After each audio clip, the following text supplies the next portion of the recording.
The morning bus rolled through downtown Seattle, its windows catching the gray November light. Michael Torres adjusted his backpack and smiled at the driver as he climbed aboard. At 42, he'd learned that small courtesies made the world a little softer. His construction boots were worn but clean, his hands calloused from years of honest work. Behind him, a woman fumbled through her leather bag, her expression growing troubled. She was perhaps in her early 50s, elegantly dressed in a gray jacket, her light brown hair cut in a neat bob. There was something refined about her, even as embarrassment colored her cheeks. "I'm so sorry," she said to the driver, her voice trembling slightly. "I seem to have left my wallet at home. I can't believe I did this." Michael didn't hesitate. He reached into his pocket and pulled out a $20 bill. "Here," he said gently, offering it to her. "Please, take it. We all have those mornings." The woman looked at him with genuine surprise, her brown eyes searching his face.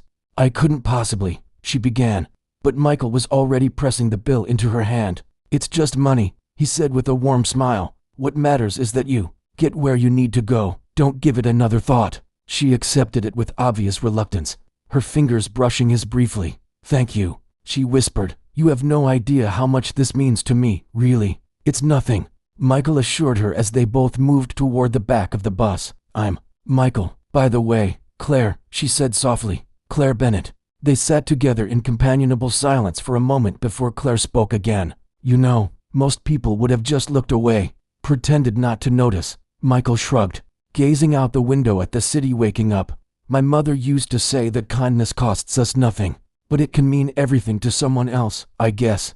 That stuck with me. Claire studied him thoughtfully. There was something genuine about this man, something she hadn't encountered in years of business meetings and corporate transactions. He wasn't trying to impress her or gain anything, he'd simply helped because it was the right thing to do.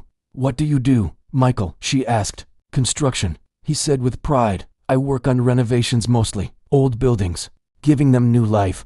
There's something satisfying about that, you know? Taking something that's been forgotten and making it beautiful again." Claire nodded slowly. "That's a lovely way to look at it. Do you enjoy it?" "I do," Michael said, his eyes lighting up. "Some people might think it's just labor, but I see it as craftsmanship. Every project tells a story. Every building has character worth preserving." He paused, then smiled. "What about you, Claire?" "I work in business," she said carefully, choosing her words. "It keeps me busy, too busy sometimes, honestly." "I understand that," Michael said. "My ex-wife used to say I work too much." She wasn't wrong. "I missed a lot of dinners, a lot of moments with my daughter. You can't get that time back." There was no bitterness in his voice, only the quiet wisdom of someone who'd learned life's lessons the hard way. They rode together for 20 minutes, talking easily about Seattle, about the rain that was starting to fall, about small things that somehow felt significant. When Claire's stop approached, she stood reluctantly. "Michael," she said, pulling a business card from her bag, "please, I'd like to repay you, and I'd like to stay in touch, if that's all right." Michael took the card without really looking at it. "You don't owe me anything, Claire, but I'd like that very much." Their eyes met, and something unspoken passed between them.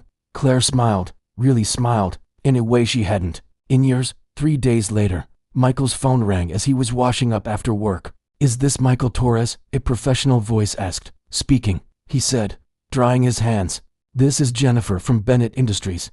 Ms. Bennett would like to invite you to dinner Thursday evening, if you're available. She's insisted I tell you it's not about repaying the bus fare. She simply enjoyed your conversation and would like to continue it." Michael glanced at the business card he'd tucked into his wallet. Bennett Industries, he'd heard of them, one of the largest real estate development companies in the Pacific Northwest.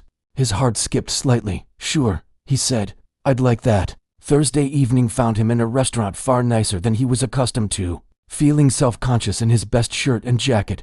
Then Claire arrived, and his nervousness faded. She looked different, more polished, certainly, but her smile was the same genuine warmth he'd seen on the bus. "Thank you for coming," she said as they were seated. "I hope Jennifer didn't frighten you with the formal invitation." "I'll admit I was a little surprised," Michael said honestly. "Your business card is pretty impressive, Claire, CEO and all that." Claire's expression grew rueful. "I should have been more forthcoming on the bus. It was so refreshing to have someone talk to me like a person, not a title. Do you understand?" Michael nodded slowly. "I think I do." My ex-wife came from money. I saw how people treated her differently once they knew. Like she stopped being real somehow. Exactly, Claire breathed. You have no idea how rare it is to be seen as just Claire.